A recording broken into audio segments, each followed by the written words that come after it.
Hey everybody, it's Swank Ivy again. This time I don't have a letter for you. I'm going to address a different topic in light of Asexual Awareness Week happening at this time of year.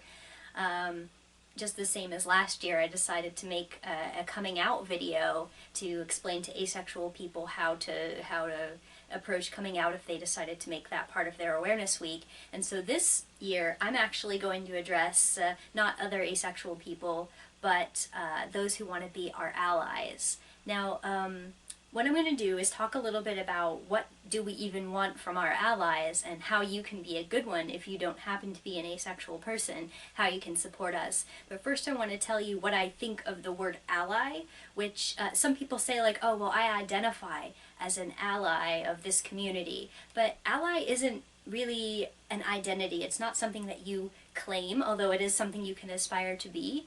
It's really kind of something someone else acknowledges about you. That person has been a good ally to me. And it's not something that you can choose for yourself or claim as an identity so much as it's something that you reflect in your beliefs and your behaviors. So what I'm going to do is explain to you a little bit about what does it mean to be an asexual ally and how you can show asexual people in your life that you are a supporter of them and their community. So first of all, the very most important thing that a person who wants to be an ally to asexual people can do is to simply acknowledge that asexuality exists. It may not sound like a very big deal, but for most of us, we experience erasure on a level that most people don't really understand.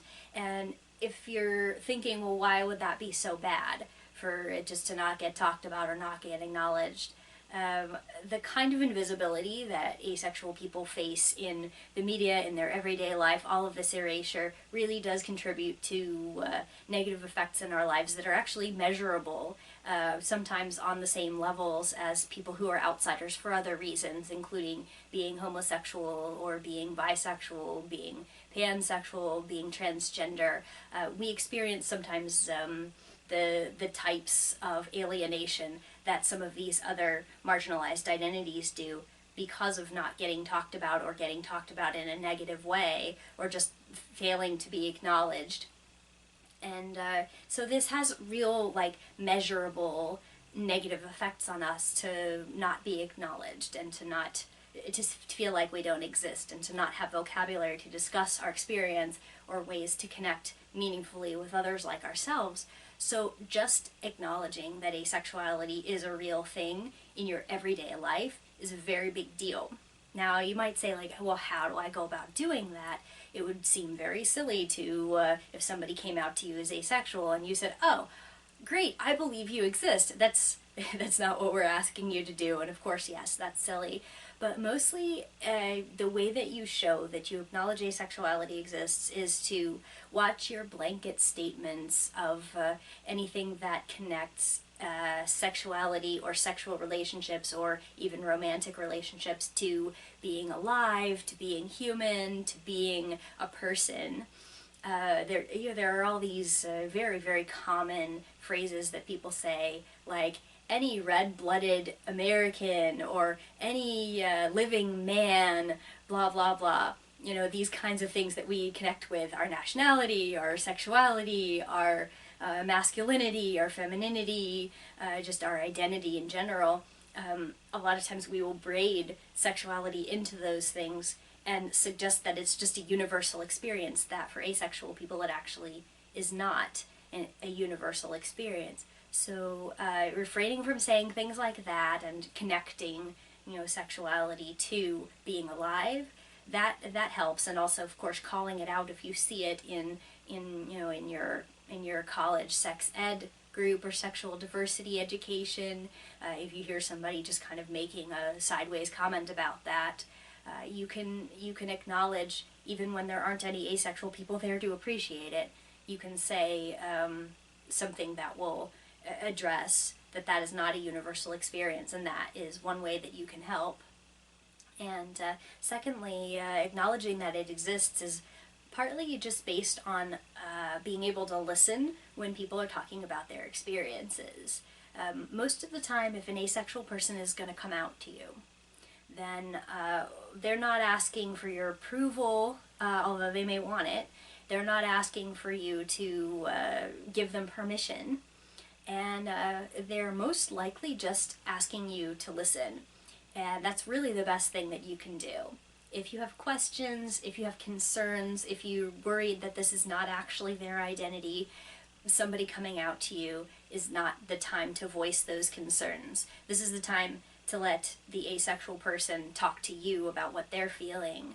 And if you would like to first express appreciation that the person would confide in you or would share this with you, thank them for being honest with you.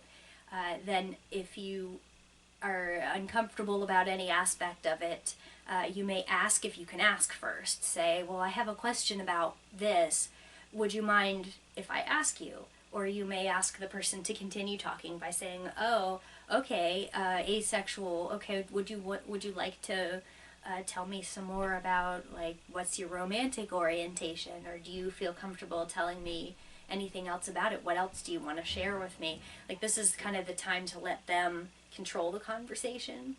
And if you have general questions about asexuality, the best thing that you can do is go do some research independently, so that you're not putting the person who has just exposed themselves in a pretty personal way, putting them on the spot to answer your questions and suddenly become an educator for this, because that's something that actually happens to us a lot.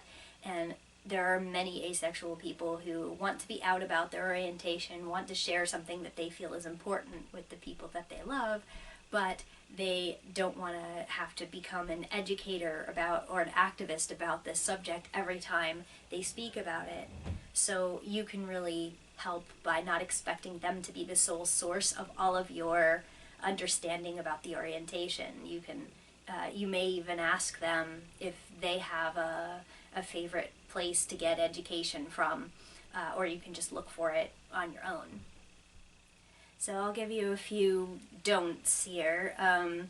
If somebody discloses their orientation to you, of course, if you're wanting to be an ally, this is not going to be the time for you to start arguing with them or making dismissive statements.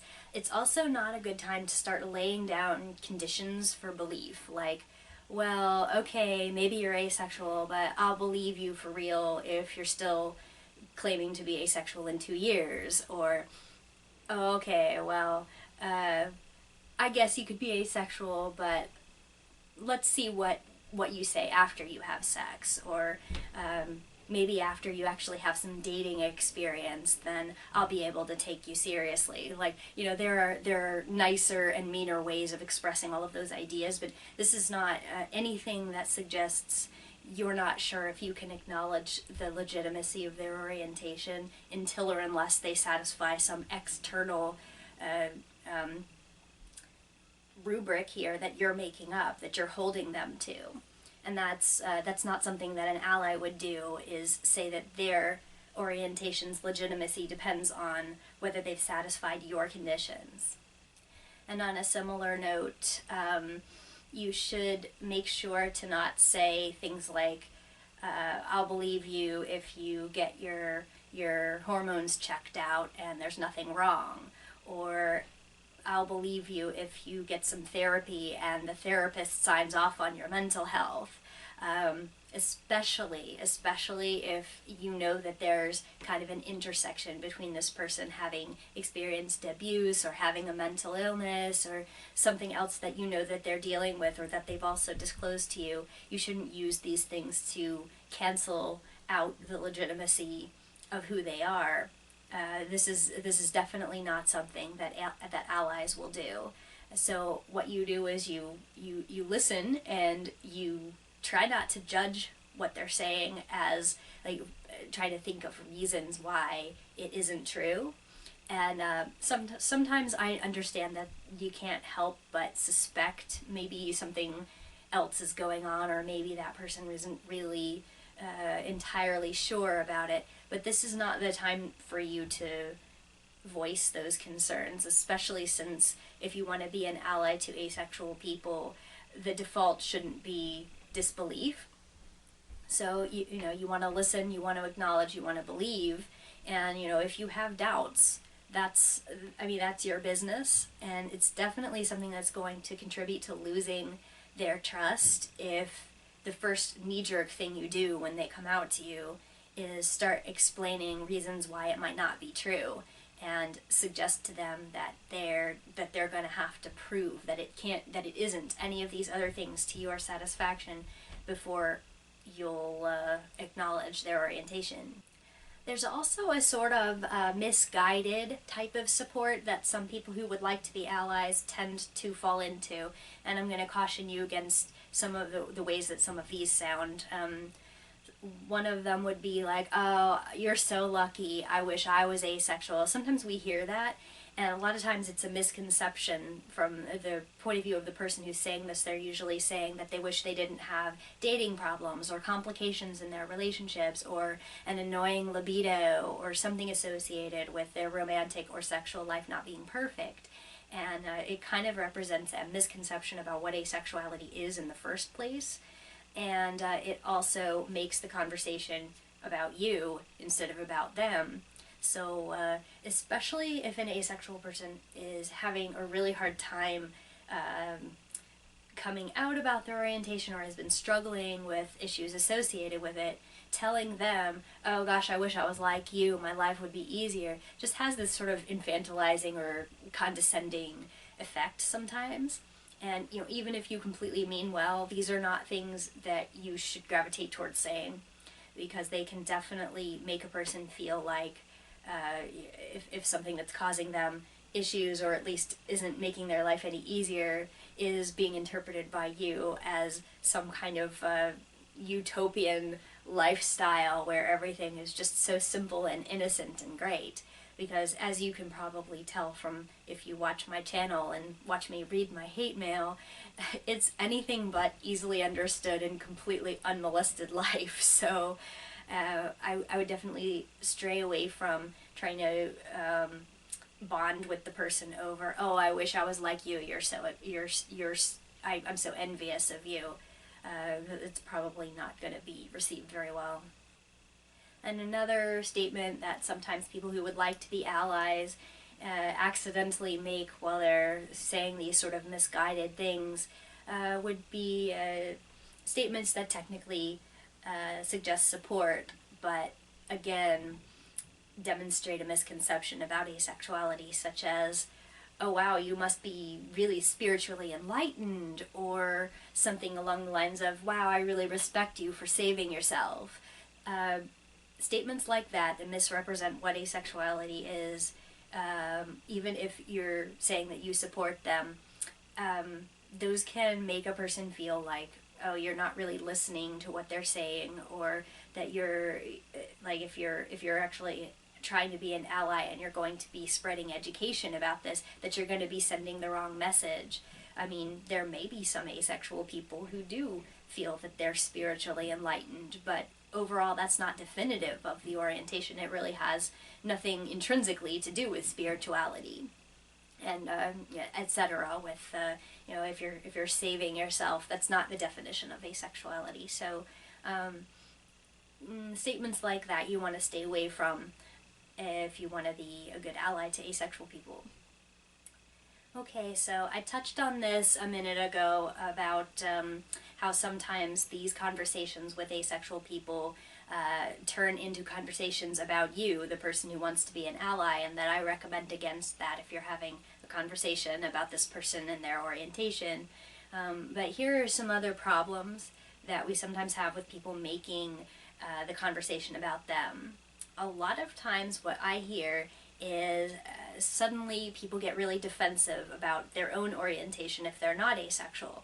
And a lot of times this comes from a perception that we're judging them, or that we think that we're better than them, or something like we're going to be disgusted by their sex life, or something in that neighborhood. So if your reaction to someone else coming out to you is sort of an uncomfortable feeling like, oh, this person probably thinks that I'm promiscuous, or that my sex drive is disgusting, or that I'm some kind of animal or something like that. That is not an attitude that is definitive of asexuality either. So there's no need to react to a person coming out as asexual by defending how much you love sex, or oh, I could never be like you because I love sex so much, or ask them questions like, I just don't know how can you live like that, just these sort of alienating comments that normalize your experience and further marginalize them and further other that person. So you want to stay away from anything that shifts the conversation to how little you understand or how hard you think that their life must be, or anything that makes the conversation about your inability to relate, or feeling like you need to defend being as sexual as you are. All of those statements are not the kind of thing that allies will be appreciative for saying. And leading on from that, it's really important not to make assumptions about what asexuality means for your friend or your loved one. Most notably, sometimes we are assumed to be very socially conservative, or that we are going to be offended by any kind of sexual content in media, or that you need to censor your language to avoid saying the S word or something like that. Don't make assumptions about that an asexual person is necessarily more innocent, more ignorant about sex, more prudish. So if you're wondering if the person is going to be put off by any kind of sexual content or whatnot, you just can't go wrong by just asking them what are your preferences, and don't phrase it as like, well, I assume that somebody like you isn't going to be interested in this movie that has sex in it, or how can you watch that movie, it has a sex scene, just stuff like that, like making assumptions about what is going to disgust them, or assuming that if they create any kind of media that has sex in it, that it must be disgusting for them or difficult for them. Just our attitudes toward sex, sexuality, explicit content in general is about as varied as the general population. So it's sometimes if you voice these suspicions about us being very conservative about these things, it does play into like a stereotype about the innocent, prudish, asexual person, and that's not necessarily all of us, or even close to most of us. So just treat us like you'd treat any other friend, follow our lead, and ask if you need to know, just to err on the side of caution. And then finally, make sure that you know whether the asexual person is out to the general public, if there's anybody that you shouldn't be disclosing their orientation to. So you want to get some feel for who it's okay to talk about this in front of, or with, or to. So just respect the asexual people in your life enough to understand that, just because they came out to you doesn't necessarily mean that you can refer to them as asexual in company that you haven't discussed this issue with, or volunteer them for the asexual community's opinion on something, or mention them in your social media as a representative for asexuality. So in general, you can probably assume that if a person is doing something like I'm doing in a public forum that's education related, that you can talk about it and you can share it if it's a public video, or an article, something like what I'm doing. But if it's somebody that has given no indication that you're allowed to talk about this with a bunch of other people, then you should always, again, err on the side of caution and assume that this is not yours to share. Follow their lead, again, in whether it's okay to talk about this in front of any particular audience. And also just try not to fixate on it too much. Just don't think of us as, oh, that asexual person. It's not like the one definitive aspect of our lives any more than we tend to think of whatever your sexual orientation is every time that we meet you. So our lives generally don't revolve around it. Even me, when I'm I spend a decent amount of time doing some kind of activist stuff, but not even the majority of my week or my day is devoted to these kinds of things. And for most people, it's even less. It's less that they even think about it or talk about it or spend devoted to anything associated with their orientation. So so all of that together, just respect, listening skills, and following asexual people's lead in how they want you to treat them. And that would be my advice. And feel free to ask me if you have a question about recommendations for being a good ally. And I hope that these educational videos are helping those of you who are not asexual understand us just as much as they're providing connections and education for people who are asexual, because I want everybody to have more education about this subject. So I definitely appreciate and want to cater to my allies just as much as I want to cater to members of my community. So yeah, feel free to start a dialogue with me in the comments or anywhere else, and have a great Asexual Awareness Week and a great rest of the year.